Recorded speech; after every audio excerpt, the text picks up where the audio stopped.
les recettes que propose Dominique Voynet ne marchent pas davantage. Ça fait des décennies qu'on les essaie. Et comme je vous le disais tout à l'heure, elles impliquent qu'à chaque fois, ce soit les Mahorais qui en fassent les frais. Et moi, je tiens à rendre hommage à Alain Boer. Alain Boer a fait tomber les masques.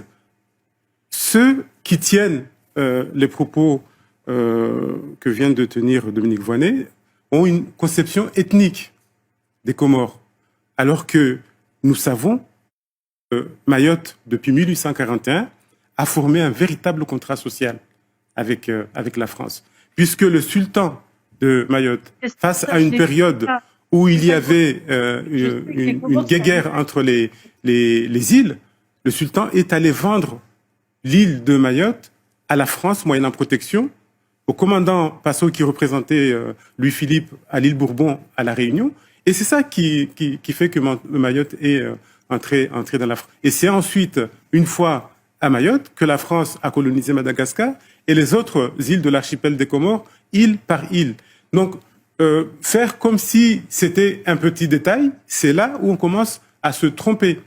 Et les recettes classiques ayant été tentées, il faut bien essayer autre chose.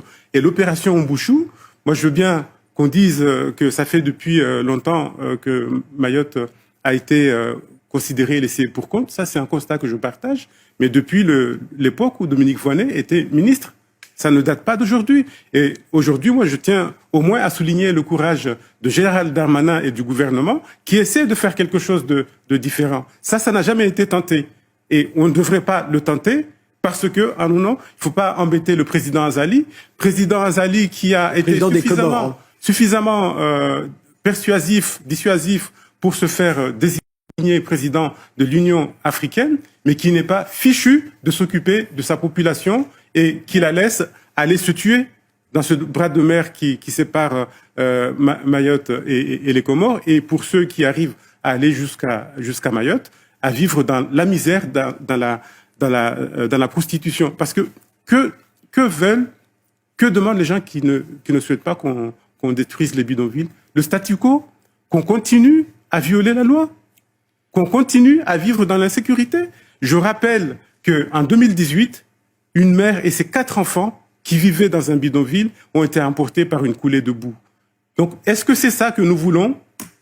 Maintenir cette situation et envoyer le signal que continuez à vivre dans les bidonvilles parce que de toutes les façons, si vous mourrez, il n'y aura pas d'action en responsabilité, on va oublier du jour au lendemain. Et moi, je suis d'accord que lorsqu'on aura fini de raser tous ces bidonvilles, eh bien, on en vienne au domicile où les gens hébergent des personnes en situation irrégulière. C'est illégal.